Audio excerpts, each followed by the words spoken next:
Her text arrived just after sunset, timed carefully to sound ordinary. I'm staying at a friend's place for a week. No explanation followed, no reassurance, no concern for how it would land.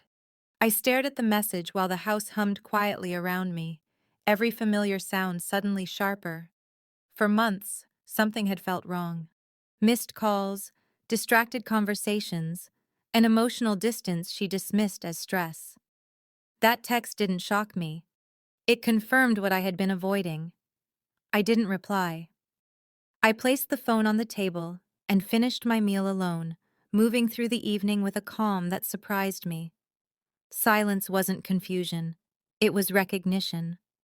That night, I slept deeply. Not because I was unheard, but because I stopped fighting the truth. When someone leaves so easily, they've already rehearsed life without you. I simply accepted my role in that reality and prepared to step out of it. 2 days passed without a single follow-up. No, are you okay? No attempt to explain or clarify. The silence spoke fluently. I gathered documents slowly. Bank records, shared expenses, emails, dates that formed a pattern too consistent to ignore. I met with a lawyer who focused on facts, not feelings. By the end of that meeting, my decision felt inevitable. When it came time to send the divorce papers, I didn't choose our home or her temporary address. I sent them directly to her boss's office. Not out of cruelty, but certainty. That was where she guarded her reputation most carefully, and reality belonged there too. I mailed the envelope and stepped outside, noticing how steady my hands were. There was no rage in me, no satisfaction, only clarity. Some decisions don't need emotion to justify them. They only need truth. 15 minutes later, my phone erupted. Calls stacked one after another.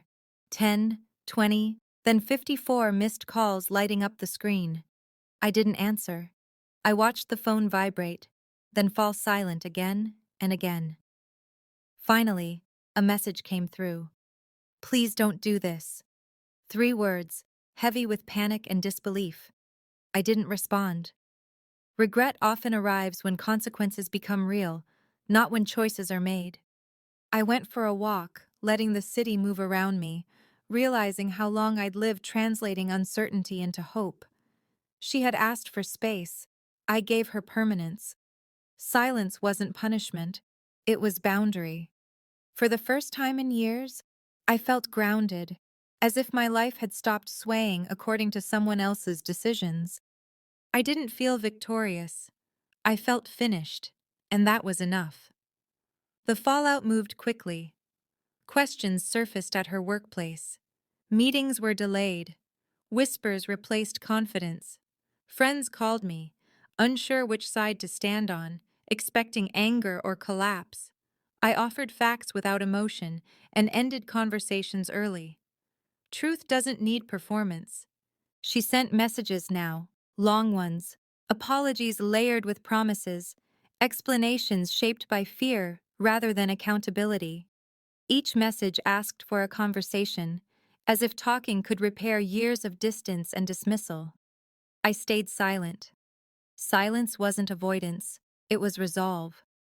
I reorganized my routine. Work, exercise, quiet evenings that felt earned. Without the constant effort of interpreting her moods or waiting for reassurance, my mind felt clearer. I wasn't losing anything. I was letting go of something that had already let go of me. Days turned into weeks. People expected bitterness and found composure. They asked how I was holding up, and I told them honestly. I was done waiting for honesty to arrive late, done confusing patience with loyalty. Closure didn't come from a final conversation. It came from alignment. My actions finally matched the truth I'd known for too long. The house felt lighter without explanations echoing through it. Silence stopped feeling empty and began to feel restorative. I realized how much energy I had spent holding together something already broken. Peace didn't arrive dramatically. It settled in quietly, steady, and reliable. Once I tasted that steadiness, I knew I wouldn't trade it for familiarity again. She tried one last time, waiting outside my office, hoping for a reaction. I walked past without stopping. Later, another message came, short and stripped of strategy, admitting fear, not love. Fear wants relief. Love offers repair. The difference mattered. I wished her well privately and continued my day. The world didn't end. It expanded. Choosing yourself doesn't destroy your life, it refines it. I learned that endurance isn't strength when it costs you dignity, and silence isn't weakness when it protects your self-respect. Silence is what remains when you stop negotiating your worth. What shocked people most wasn't the divorce. It was the speed and quiet finality. They expected confrontation, bargaining, emotional chaos. Instead, they saw consequences arrive calmly and stay. My choice unsettled them because it rejected the familiar script. There was no villain speech, no dramatic reconciliation attempt, just an envelope, a boundary, and a redirected life. I didn't weaponize truth. I released it, and once released, it did its work without my involvement. Silence became the loudest statement I'd ever made. Looking back, her text feels insignificant now. A week away, a friend's place, a test perhaps. What ended everything wasn't her message.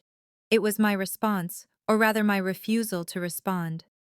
Sending the papers wasn't revenge, it was alignment. When my phone lit up with missed calls and that desperate plea, I understood something clearly. Begging arrives when control leaves. I didn't answer because there was nothing left to say. Sometimes the strongest ending isn't loud or cruel, it's precise, quiet, and irreversible.